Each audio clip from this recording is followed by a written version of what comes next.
Hi, so we're group four. I'm Audrey, and then we have Josh, Jackson, Kinga, and Lauren. We have Comcast, which is a cable company, also known as Xfinity, and it's in the telecommunications industry. So the first five force that we're going to look at is substitutes, which has a high risk because it's the streaming services. So one reason it's a high risk is because it's much cheaper than cable, and to break a cable contract in the long run, you're going to save a lot more money from streaming. Also, you can take it on the go, so you can watch it on your phone, your laptop, your tablet, and of course also on your television. Streaming services also now have exclusive content, which is really popular, so a lot more people want to subscribe to the streaming services. Examples of these are Netflix, Hulu, Disney Plus, and Apple TV. One way that Comcast is trying to work around this is to start their own streaming service, but it's only free to cable users, and they still have to watch ads. So the competition is pretty high risk for Comcast because they have 10 main competitors of similar sizes, such as AT&T, Verizon, Dish, and Charter. Comcast has the biggest market share among all the competitors with 26.5 million subscribers. Comcast's closest competitor is Charter, who has 24.6 million, which is only 1.9 million behind Comcast.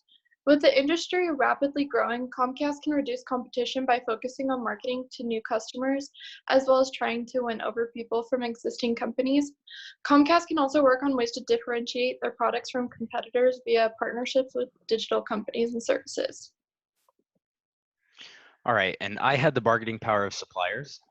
Due to Xfinity/Comcast's really high market share in their industry, they're really able to bully their equipment providers, and so the threat is very low because they push them into long-term contracts and procure a very low price. And then another thing that's applied to them is TV stations such as HBO and MTV. They have very low bargaining power as well because Comcast is one of the few ways to get their content in front of viewers. And basically, Comcast is taking advantage of their low threat of suppliers by pushing them into long-term contracts and getting a very good bang for their buck. So the threat of new entrants is low for Comcast. The economies of scale is difficult to achieve in the telecommunication industry. It makes production more expensive for new entrants, which makes the threat of new entrants a weaker force. The product differentiation is strong within the industry, and there is a strong emphasis on advertising and customer service as well. These factors make the threat of new entrants a weak force within this industry. The capital requirements within the industry are high, which makes it difficult for new entrants to set up businesses, as high expenditure needs to be incurred. Capital expenditure is also high because of the high R&D costs, and all of these make the threat of new entrants a weaker force within the industry. The access to distribution networks is easy for new entrants, which can easily set up their distribution channel and come into the business. With only a few retail outlets selling the product type, it is easy for any new entrants to get its product on the market. And all of these factors make the threat of new entrants a strong force within the industry. Also, the government policies within the industry require strict licensing and legal requirements to be fulfilled before a company can start selling, which makes it difficult for the new entrants to join the industry, therefore making the threat of new entrants a weak force. So the bargaining power for Comcast is extremely high. There's countless options for similar services from different competitors, which increases the bargaining power for consumers. Consumers, they bundle a lot of their services together. So Comcast offers different things like internet, phone, streaming services, things like that. And so, excuse me. So by bargaining those together, they're able to kind of go to different competitors and kind of mix and match different packages to get the best price, which makes it hard to retain customers because they really don't have that many strictly loyal customers, because usually they're just going with whatever's the cheapest option.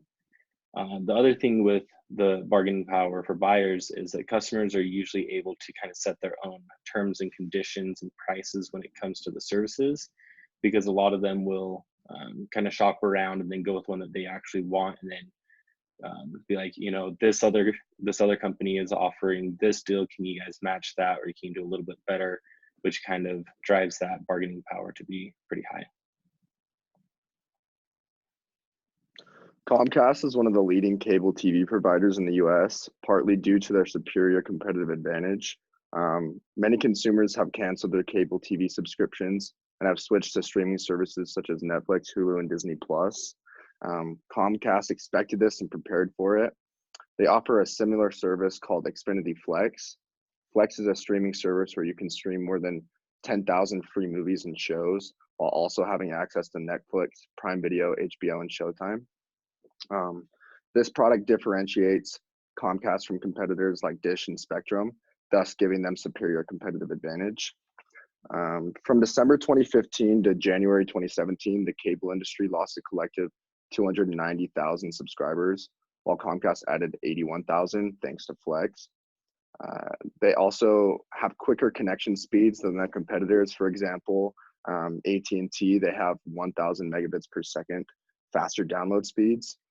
This is also an obvious competitive advantage for Comcast and will bring the company more subscribers.